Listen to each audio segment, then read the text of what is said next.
La historia de Wicked ha llegado a su final con Wicked for Good. ¿Es esta una segunda parte que merece la pena verse? ¿O ya con la primera nos quedamos y le damos carpetazo a esta historia sin ver la segunda? Aquí te cuento mi experiencia con spoilers.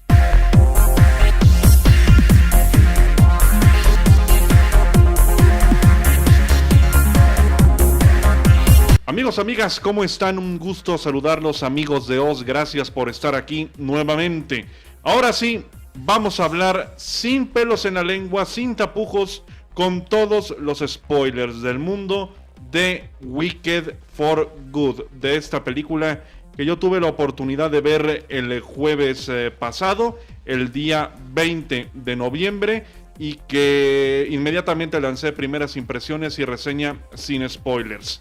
Ya mencioné lo que opino en términos generales de la película, pero ahora toca hablar y destripar absolutamente todo. Así que, si no han visto esta película, esta Wicked for Good, salgan de su casa, prendan el coche, vayan al cine, compren un boleto, siéntense en la sala y disfruten de 2 horas y 17 minutos de un largometraje que les va a romper el corazón.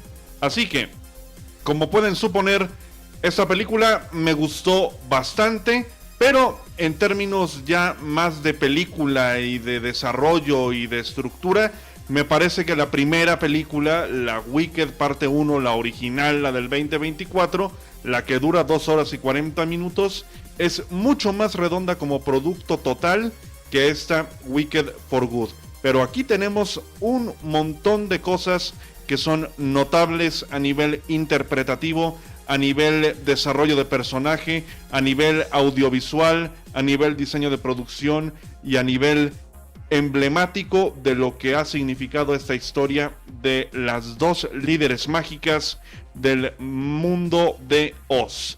Así que, sobre aviso, no hay engaño.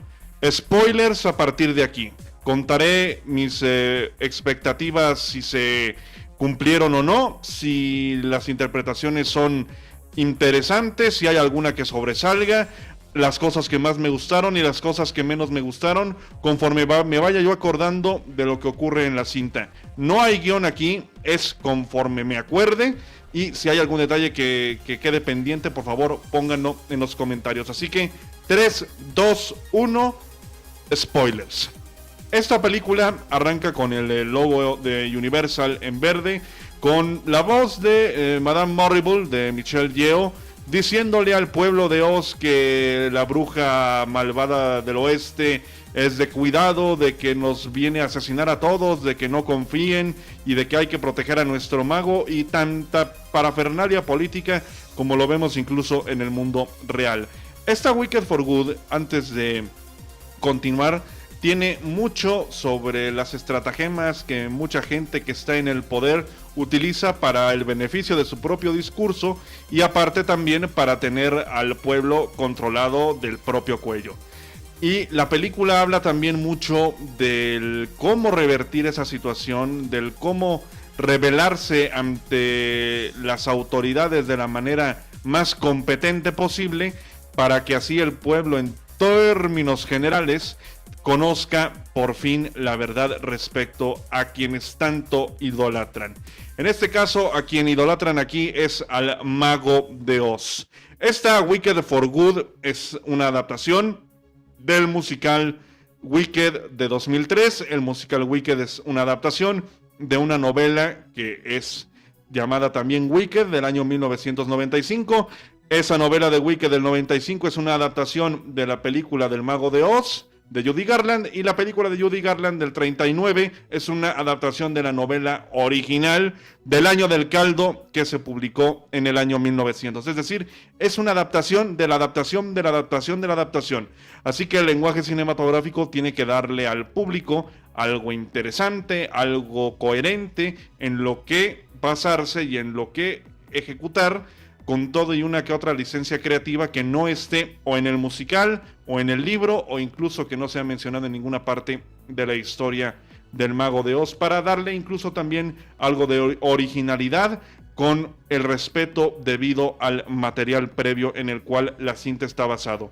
La película arranca 5 años después del final de la Wicked original, con esa canción fantástica y ese tramo último de película descomunal, con una Cynthia Erivo potentísima cantando la de Defying Gravity, y cerrando esa primera parte nos damos cuenta de que el Mago de Oz es un mentiroso, de que tiene cautivos a los animales, de que en Oz ya los animales ya no van a poder hablar, y de que hay una planificación para que Oz sea como él quiere.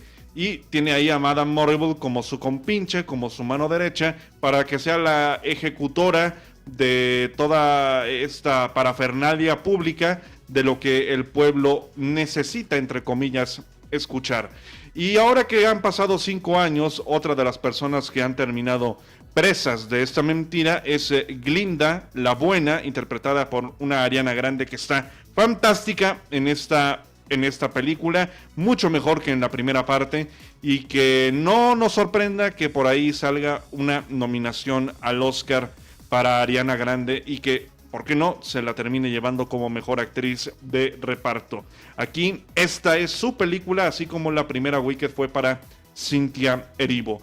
Son primeros minutos de más o menos volvernos a situar en la actualidad de Oz, que ya tiene una enemiga en común, que es la bruja malvada del oeste, que tiene a una Glinda preocupada por una palabra mala que suelte, que rompa el discurso de mentira, porque todo el mundo la ve a ella como Glinda la buena, la perfecta, la que todo lo puede, pero ella en su interior se siente terrible, así como el personaje de Fayero, el príncipe Fayero, que aquí ya no es nada más un príncipe, sino el capitán de toda la armada de monos, que en la primera película, gracias a un hechizo que salió fallido, Elphaba le mete las alas a la parte de la espalda a todos los monos, y ahora se han convertido en un ejército fiero y un ejército que infunde miedo.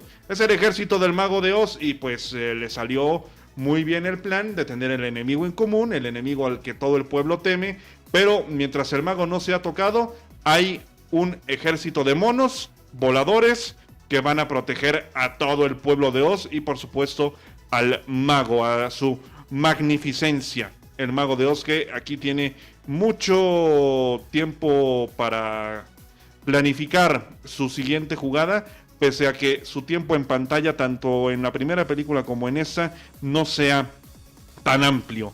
Es un Jeff Goldblum que sigue siendo fantástico, un Jeff Goldblum que aparece en pantalla y la devora, se la come totalmente, y tiene un trasfondo que ya llegaremos al final, que me pareció una revelación interesante, pero a la vez la forma en la que te la presentan a nivel visual a mí no me gustó en lo más mínimo, pero ya llegaremos en un rato a eso. La película arranca de una manera en la que, repito, te vuelvan a situar en lo que es la historia de Wicked, pero a diferencia de los dos actos posteriores, este acto primero es el que más sufre. Tarda muchísimo Wicked for Good en arrancar, y es una cinta más corta que la predecesora, y es aquí la que concluye todo el asunto. Y la película tiene dos polos que no les beneficia ninguno de los dos a la cinta.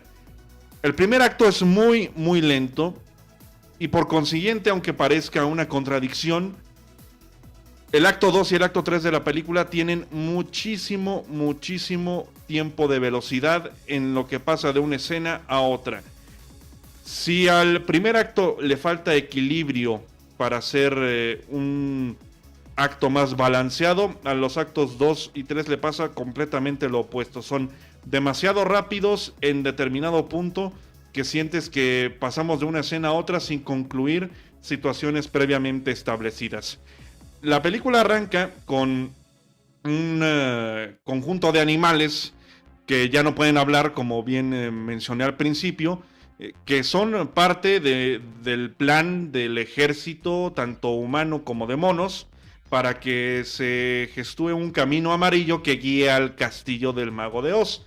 pero se ve la parte de la esclavitud, se ve la parte del maltrato, hasta que llega del cielo alguien que vuela de vestido negro y gorro prominente, que es Elphaba, la bruja malvada del oeste. Y así arranca la película con una confrontación entre Elphaba y un conjunto de miembros de este ejército antes de que salga el título Wicked for Good. Nos sitúan ahora en la actualidad de Glinda la Buena y de Fiyero, que no se creen esta pantomima que han mantenido durante 5 años, ya están completamente hartos, sobre todo Fiyero, pero Glinda sabe que esto es algo que debe cumplir, a sabiendas de que no está bien, porque si no la gente se le va a ir en contra de ella, pues necesita a alguien darle esperanza a un pueblo que está totalmente sometido por Madame Morrible y por el Mago de Oz, que es total y absolutamente incompetente. La mera dueña de Oz en este momento es Madame Morrible, porque ella es la que verdaderamente tiene la batuta. Tenemos aquí la propuesta, entre comillas, de matrimonio de Fiyero con Glinda, pero realmente es Madame Morrible quien le revela al pueblo: estos dos están comprometidos, nunca hubo una petición en términos generales, pero se van a casar, así que vamos a invitar a todo el pueblo para que vengan a la boda. Mientras tanto, Elphaba tiene una confrontación o una especie de diálogo con los animales que están escapando por una parte debajo del mundo de Oz para escapar a otra parte que los lleve a un sitio mucho más seguro y mucho menos hostil, como es el mundo de Oz en tiempos actuales.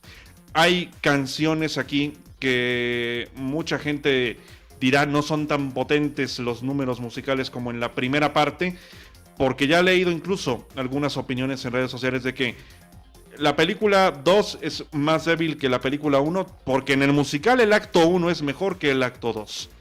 Pero esta película logra solventar, pese a ciertas fallas muy evidentes, todo lo que equivale a una que otra parte del ritmo que podría ser muchísimo mejor, con elementos que le dan profundidad tanto a Elphaba como a Glinda la Buena.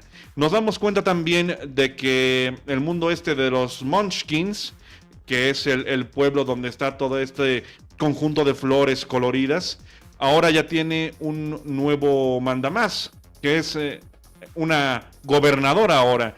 A raíz de la muerte del gobernador de los Munchkins, el papá de Elphaba, que nunca la quiso y que siempre la vio como un monstruo, al final de la primera película vemos que le da una especie de supiritaco, le da un infarto, y la hermana menor de Elphaba, Nessa, pues acá tiene un rol muy corto, muy pequeño, pero es un rol antagónico. Yo no sé cómo sea en el musical, desconozco cómo sea el musical de Broadway, cómo lo hayan ejecutado, pero acá me quedaron a deber tanto los personajes de Nessa como el personaje de Boq, que se termina convirtiendo, gracias a un arranque de ira de la propia Nessa al ser visitada por Elphaba, a la cual culpa de no haberle nunca ido a pedir perdón porque no asistió al funeral, por haberse escondido y no haber asistido a la muerte del padre cuando ella más lo necesitaba. Resulta que Elphaba hace levitar a su hermana para que se sienta un poco más contenta, pero en ese momento entra el estimado Boq, por así decirlo, y le comenta que va a ir a la boda de Fiyero y de Glinda porque siempre ha estado enamorado de Glinda. Pero esto también se gesta porque hay una tiranía muy presente en el corazón de Nessa, que aquí, vuelvo a repetir, toma un rol antagónico, está con un mal carácter todo el tiempo, es autoritaria, es cruel y no soporta que la persona que ella ama, pero más que amor es obsesión, no comparta los mismos sentimientos o por lo menos la misma efervescencia en actitud. Y llega un punto, antes de que se geste lo del hechizo que convierte a Boq en el hombre de hojalata, en el que ella prohíbe a todos los Munchkins viajar a Oz. Y eso termina haciendo enojar muchísimo a Boq, que en la primera película tanto él como Nessa tuvieron mucho más tiempo en pantalla. Sé perfectamente que esa es la historia de Elphaba y de Glinda, de cómo su amistad va increciendo, después disminuye, después su confianza también va de más a menos. Pero también yo sí me hubiera quedado con las ganas de ver más minutos, más metraje para personajes del estilo de Nessa y de Puck, que yo terminando de ver la película sí es uno de los aspectos que más me falló en esta película, de personajes que aparecen y se van, personajes que, se convierten y luego se van, y no les dan el peso narrativo que, por ejemplo, aquí tiene el príncipe Fayero, que pese a que no aparece tanto como en la primera película, sus apariciones aquí son más contundentes y mucho más importantes de lo que tuvimos en la primera cinta, y ya en la primera cinta nos daban a entender de que este tipo no nada más era el niño bonito que aparece en la escuela para conquistar a la chica guapa en turno, sino que tiene corazón, que es valiente, que es decidido, que es aventado para adelante y que aparte va a sacrificar todo lo que tiene y todo lo que es por lo que es correcto. Es el miembro de esta guardia de Oz que se rebela en contra del poder para hacer lo que verdaderamente está bien, lo que es correcto. Hasta aquí todo va un poquito lento y a paso de tortuga, pero hasta que no llega el momento en que Glinda y Elphaba se vuelven a encontrar, como pasó en el primer teaser, allá afuera del balcón, la película por fin arranca. Y la película aquí ya toma un tinte más de drama, más oscuro, más lúgubre y más deprimente para Glinda, para Elphaba y para todo el pueblo de Oz. Elphaba va a visitar a Glinda por lo de la boda, a felicitarla, pero es la primera vez que se ven en 5 años, así que las sensaciones son de vete, que no te vean, porque si nos ven juntas a mí me va a ir muy mal, y se entiende. A nivel estético, Oz es fantástico. Se nota que han construido sets gigantes para que la producción se vea lo más artístico posible. Y los interiores de la habitación de Glinda, lo que es su balcón. Hay puntos incluso en celdas que tiene el Mago de Oz junto a su habitación de triquiñuelas y de trucos, que son visualmente muy atractivos.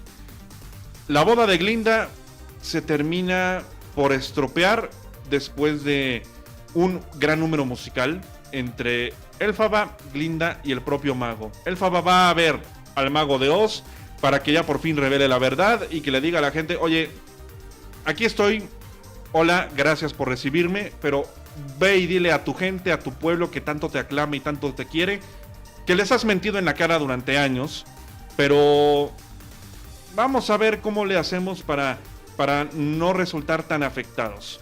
El Mago de Oz le voltea todo, la quiere convencer, le quiere dar un trato, y una parte del trato involucra, porque Elphaba lo sabe perfectamente que se la va a intentar jugar el mago de una u otra forma, que todos los chimpancés voladores sean liberados de su cautiverio.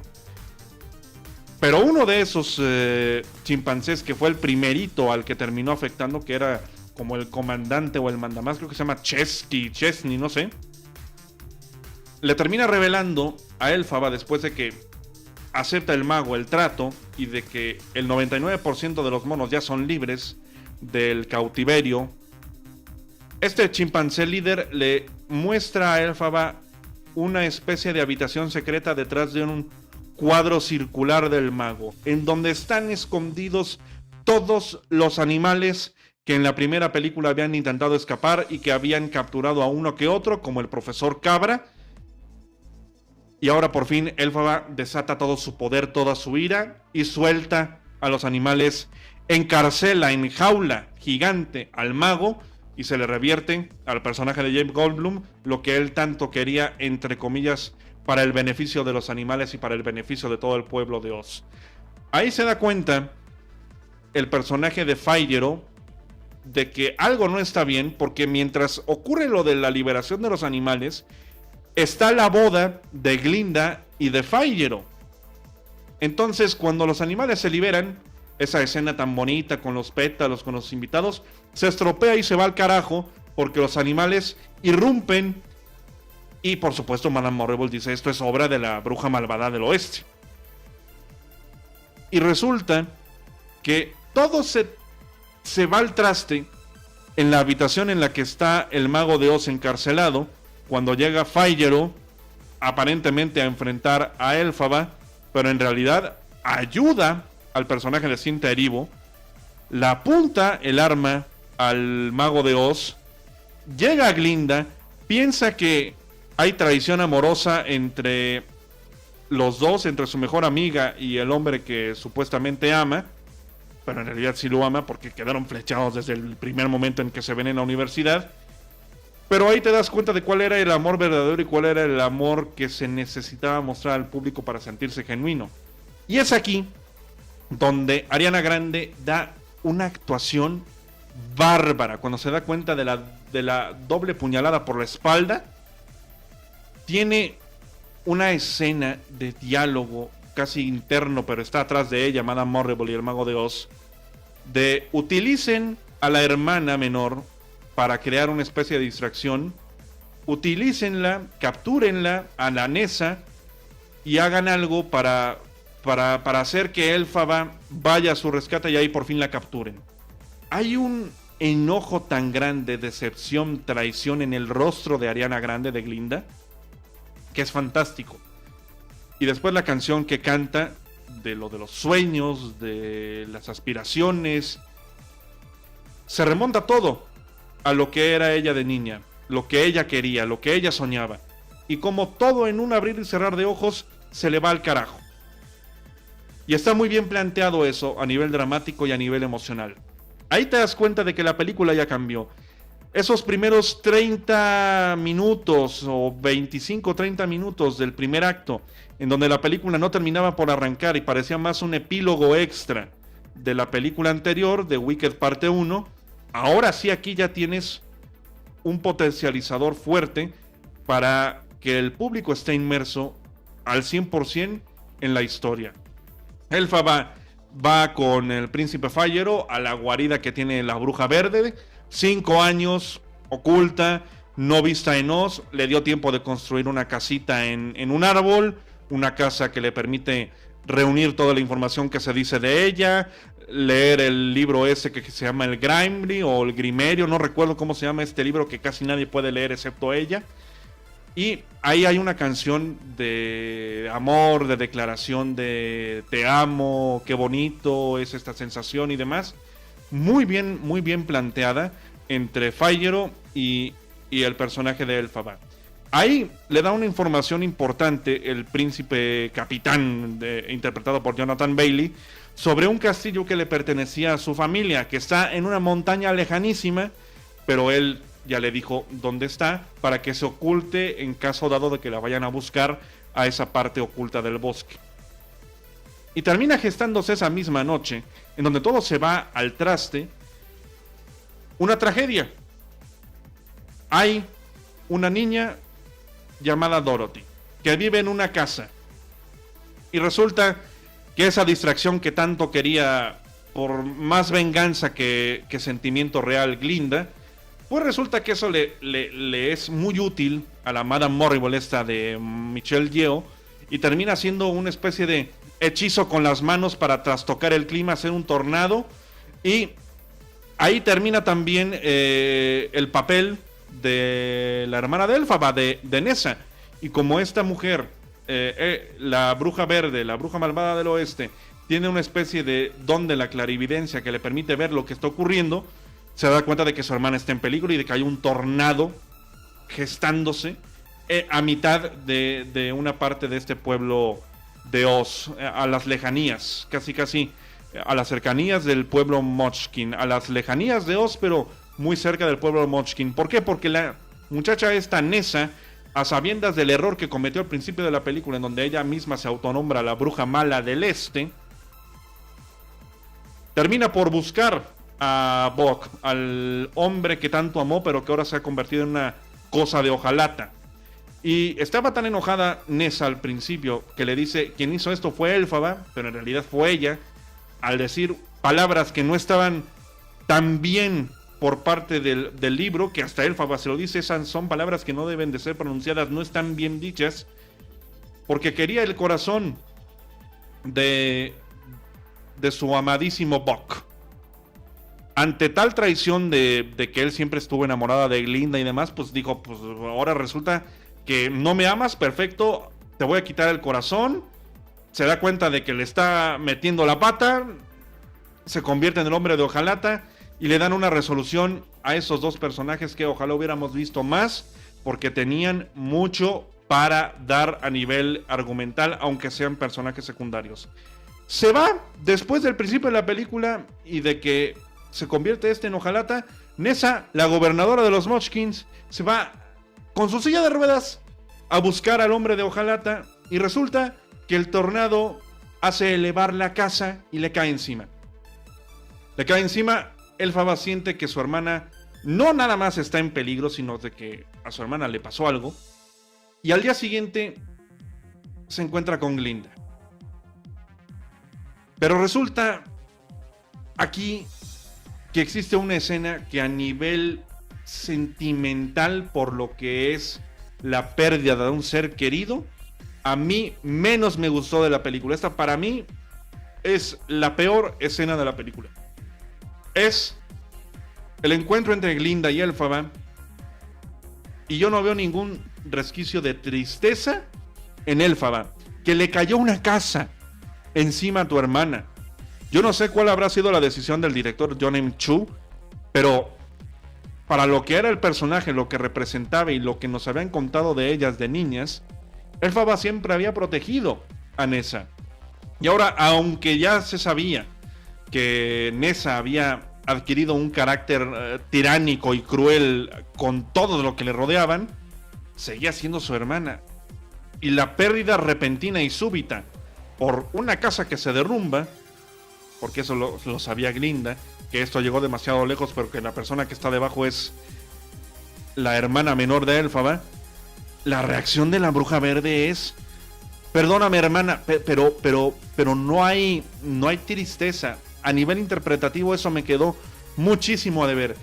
Y lo que sigue es una confrontación entre Glinda y Elphaba, que si tú me robaste algo, bueno, ahora sabes lo que se siente que te quiten algo. Más parece una escena de chiste, esa especie de pelea entre la escoba y la varita, y poco más. Pero no hay nada emocionalmente que te enganche a ese momento de Elphaba acaba de perder a su hermana. Y no solo eso, sino que la jovencita que vivía en esa casa, la joven Dorothy, el personaje que interpretó Julia Garland en El Mago de Oz, pues aquí es un rol muy secundario, no se le ve nunca la cara. Sí me hubiera gustado ver un poco más de Dorothy, por todo lo que representa su personaje en la historia de Oz y del mago y de las dos brujas, pese a que los protagónicos son de Elphaba y de Glinda. Los zapatos que eran de cristal o de brillantinos que tenía la hermana, resulta que Glinda se los dio a la niña. Y eso hace enojar a Elphaba, por supuesto, pero la escena pudo estar mucho mejor ejecutada a nivel dramático. El príncipe llega para defender a Elphaba, porque llega también toda la bola de generales, de soldados del mago, y se dan cuenta también de que el traidor es su capitán. Entonces, ahí Glinda se siente otra vez traicionada, porque aquí tienes un momento que funciona dramáticamente bien, y así debería haber sido ejecutada la escena previa, en donde Figaro le apunta con su pistola a la cara a Glinda, y Glinda se acerca, arrestan a Figaro, y después se lo llevan, y vemos por unos instantes, a un molino, lo golpean, mientras Elphaba se va con todos los monos, gracias a que ella les dio la liberación, pero a uno de ellos le digo, a ver, puedes hablar, inténtalo, y sabes que en algún momento de la película, el simio principal va a terminar soltando una que otra palabra de su boca. Se van al castillo este de la familia de Figaro, al cual le había dicho en su encuentro amoroso nocturno, y vemos esta magnificencia de espacio, que ya está en ruinas casi, pero le sirve a la perfección a Elphaba para hacer su escondite, su refugio y su guarida. Y ahí ella crea un hechizo de protección para Figaro, Y nos damos cuenta hasta el final de la película de quién es Figaro. Y resulta que tiene muchísimo que ver tanto Figaro como el tal Bok, a los que vimos en la primera película, que tenían un peso argumental muy interesante como personajes secundarios, son parte de la iconografía clásica del Mago de Oz. Tienes a Dorothy, tienes a León, el hombre de hojalata es Bok y el hombre de paja es Figaro. Y van a visitar al Mago de Oz y el Mago de Oz les dice: tráiganme la escoba de la bruja para saber que está muerta. Hacen que todo el pueblo se rebele. Glinda sabe que esto haya llegado demasiado lejos. Va con la Madame Morrible. Morrible le dice: cállate, cállate. Ya estoy harta de ti, cállate. Y haz lo que mejor sabes hacer, que es sonreír. Pero hay una escena previa en donde Glinda ve toda esta turba furiosa a las afueras de Oz. Hay una escena ahí. No sé si esa canción está en el musical. Creo que investigué y me parece que no. Puedo equivocarme.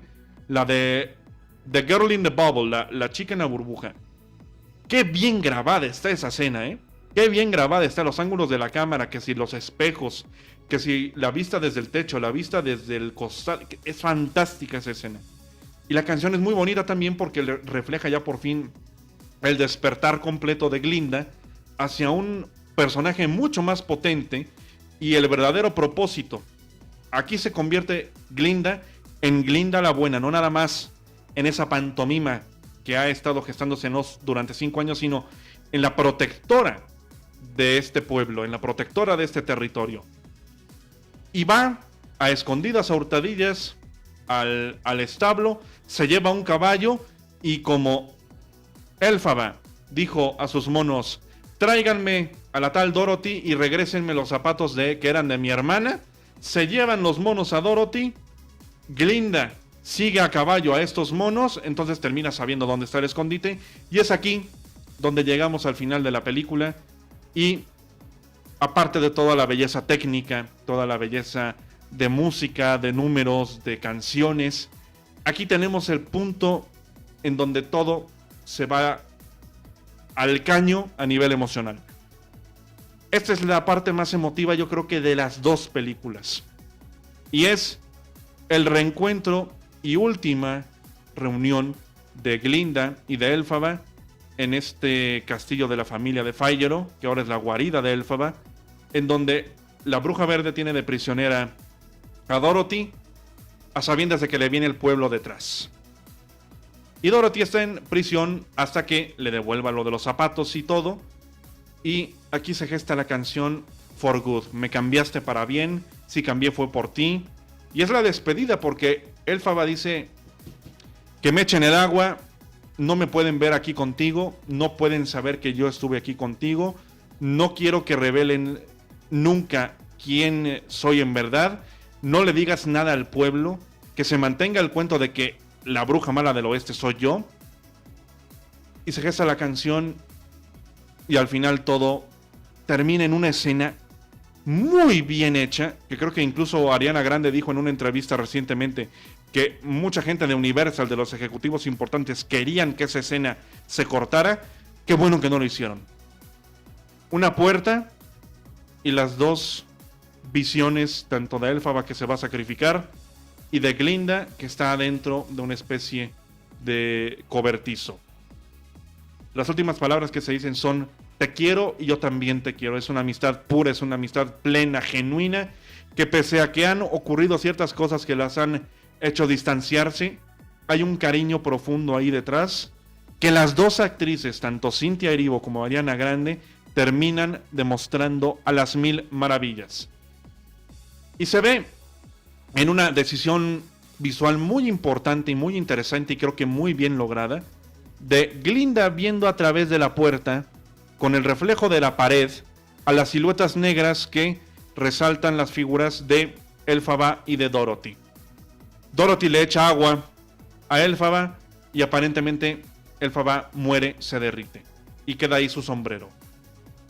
La cara que tiene Ariana Grande después de salir de ese cobertizo, es fantástica la interpretación de Ariana Grande.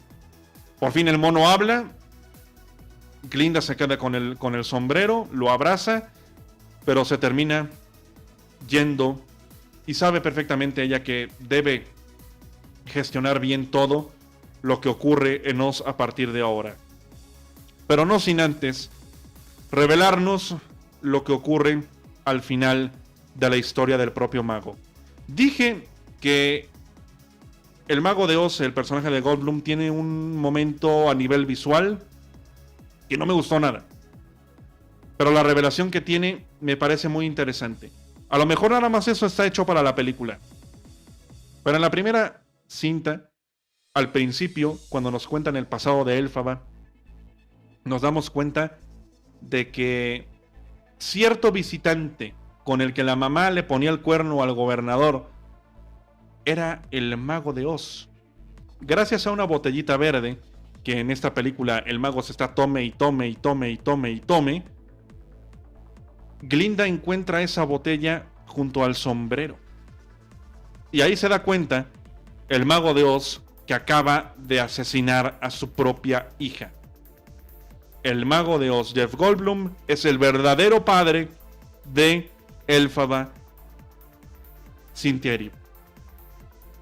A nivel resolución de arco de personaje, pese al poco tiempo que tiene en pantalla en ambas películas, dije yo, wow, aquí sí está muy bien cerrado esto.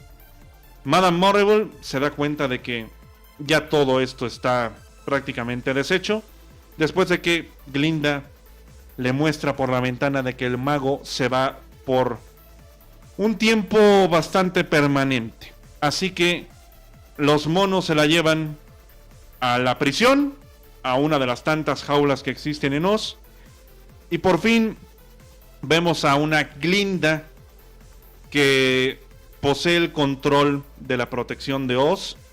Y si nos acordamos del inicio de la primera película, cuando el pueblo canta feliz, la bruja murió, la bruja ya está muerta, y queman eso en fuego, llega Glinda para saludar al pueblo antes de que le pregunte a alguien, oye, ¿es verdad que tú y ella ya eran amigas?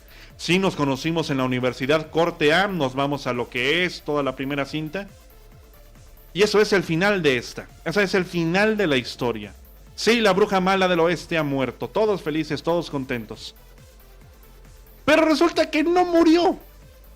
La bruja no murió, la bruja no está muerta porque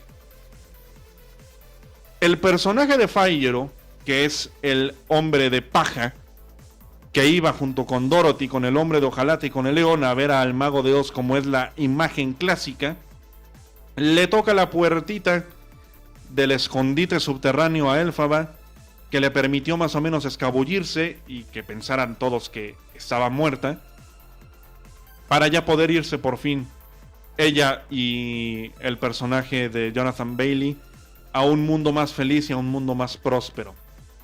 A ese mundo donde iban a escapar los animales, a esa playa, a ese mar, a esa arena, es donde van a terminar tanto Elphaba como el personaje de Figaro.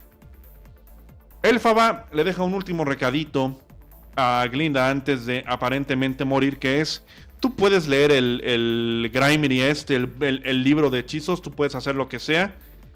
Y es en el final de la cinta cuando Glinda ve la botella, sale al balcón, canta con tristeza, sabiendo de que su amiga murió.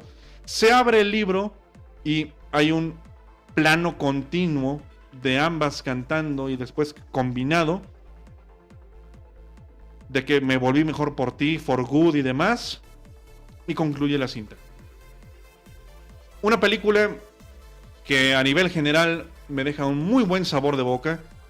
No he visto el musical, no sé qué rayos pasa en el libro de Wicked del 95, pero la película por sí misma a la audiencia tiene que otorgarle una historia convincente.